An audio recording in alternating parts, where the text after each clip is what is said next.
ಕಾಂಗ್ರೆಸ್ನವರು ಗೂಂಡಾಗಿರಿ ಮಾಡ್ತಿದ್ದಾರೆ ಅಂತ ಬಿಜೆಪಿ ಅದೆಲ್ಲ ಸದನಾಗ ಉತ್ತರ ಕೊಡ್ತಿದ್ರೆ ನಾ ಇಲ್ಲಿ ಕೊಡೋದು ಅವಶ್ಯಕತೆ ಇಲ್ಲ. ಸದನಲ್ಲಿ ಚರ್ಚೆ ನಡೀತಾ ಇದೆ, ಅದಕ್ಕೆ ಅಲ್ಲಿಯ ಸರ್ಕಾರ ಉತ್ತರ ಕೊಡ್ತೈತಿ ಯಾರ್ದು ಸರಿ ಯಾವ್ದು ತಪ್ಪಂತ. ರಾಜ್ಯಪಾಲರು ನಡೆಯಬೇಕು ನಮ್ಮ ತಮ್ಮ ಅಭಿಪ್ರಾಯ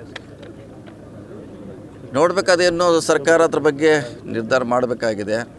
ಯಾಕಂದರೆ ಪೂರ್ಣ ಪ್ರಮಾಣದಾಗಿ ಅದು ಓದಬೇಕಾಗಿತ್ತು, ಓದಿಲ್ಲ. ಈಗ ಬಂದ ಸಮಸ್ಯೆ ಅಷ್ಟೇ, ಓದೋಗಿದ್ರೆ ಸೊ ಹಿಂದೆ ಯಾವುದೇ ಇದ್ದರೂ ಕೂಡ ಕೇಂದ್ರ ಸರ್ಕಾರದ ನಾವು ಟಿಪ್ಪಣಿ ಮಾಡಿದ್ರು ಕೂಡ ಓದಿದ್ದಾರೆ ಅವರೇ. ಕೇಂದ್ರ ಸರ್ಕಾರ ವಿರೋಧ ಹಲವಾರು ಬಾರಿ ವಿರೋಧವಾಗಿ ವ್ಯಕ್ತವಾಗಿದೆ, ಅವರೇ ಓದಿದ್ದಾರೆ. ಇದು ಸಾರಿ ಓದಿದರೆ ಅದರಲ್ಲಿ ಏನಂಥದ್ದು ಸಮಸ್ಯೆ ಇಲ್ಲ, ಯಾಕಂದರೆ ಅದು ರಾಜ್ಯ ಸರ್ಕಾರದ ಭಾಷಣ ಅದು. ಸೊ ಈಗ ಅವ್ರು ಓದುವಂಥ ಕರ್ತವ್ಯ ಇತ್ತು, ಓದಬೇಕಾಗಿತ್ತು, ಓದಿಲ್ಲ. ನೋಡೋಣ ಏನಾಗುತ್ತೆ ಮುಂದೆ ಕಾನೂನು ಹೋರಾಟ. ಅವ್ರು ಬರ್ಕೊಂಡು ಕೊಟ್ಟಿದ್ದನ್ನೆಲ್ಲ ಓದಬೇಕಂತ ಏನಿಲ್ಲ, ಅದನ್ನು ಹೇಳೋ ಅಧಿಕಾರ ಯಾರಿಗೂ ಇಲ್ಲ ಅಂತ ಅವ್ರು ಹೇಳಿದ್ದಾರೆ. ಇಲ್ಲ ಹಂಗೆ ಆಗ್ತದೆ, ಹಂಗಾಗ್ಲಿಕ್ಕೆ ಆಗೋಲ್ಲ. ಒಬ್ಬರು ಜವಾಬ್ದಾರಿ ಸ್ಥಾನದಲ್ಲಿ ಇದ್ದಾರೆ ಅವರು. ಹಿಂದೆ ಯಾವಾಗಲೂ ಓದಿದ್ದಾರೆ, ನಾನು ಹೇಳಿದೆಲ್ಲ ಇವರೇ ಓದಿದ್ದಾರೆ.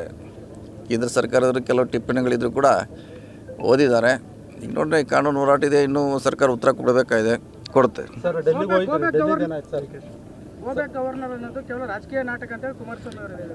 ನೋಡೋಣ ಈಗ ಯಾರು ಹೋಗಂತ ಅವ್ರಿಗೆ ಯಾರು ಹೇಳಿಲ್ಲ, ಯಾರೋ ಒಬ್ಬರು ಹೇಳಿರ್ಬೋದು, ಅವ್ರನ್ನ ಯಾರು ಹೋಗಂತ ಹೇಳಿಲ್ಲ, ಒತ್ತಾಯ ಕೂಡ ಮಾಡಿಲ್ಲ. ಡೆಲ್ಲಿ ನಮ್ಮ ಇಲಾಖೆ ಕೆಲಸ ಇತ್ತು. ಗಡ್ಕರಿ ಅವರಿಗೆ ಮಾನ್ಯ ಕೇಂದ್ರ ಸಾರಿಗೆ ಸಚಿವರನ್ನು ಭೇಟಿಯಾಗಿದ್ವಿ, ನಮ್ಮ ರಾಜ್ಯಕ್ಕೆ ಸಂಬಂಧಪಟ್ಟಂಥ ನ್ಯಾಷನಲ್ ಹೈವೇಗಳ ಬಗ್ಗೆ. ಆಗೋಯ್ತಲ್ಲ, ಸಂಕ್ರಾಂತಿ ಆಗೋಯ್ತು, ನೈಗತಿ ಆಗೋಗಿದೆ ನೋಡಿ. ಅದು ಡೆಲ್ಲಿಯಲ್ಲಿರುವಂಥ ವಿಚಾರ, ಚಿತ್ರದುರ್ಗ ಬೆಂಗಳೂರಲ್ಲಿ ಅದಕ್ಕೆ ಉತ್ತರ ಕೊಡ್ಲಿಕ್ಕೆ ಆಗೋಲ್ಲ. ಕಾದು ನೋಡೋಣ. ಓಕೆ, ವಿಚಾರ ಮತ್ತೆ ಅದೇ ಅವ್ರಿಗೆ ಹೈಕಮಾಂಡ್ ಹೇಳ್ಬೇಕಾದ್ರೆ ನಾವು ಹೇಳಲಿಕ್ಕೆ ಆಗೋಲ್ಲ.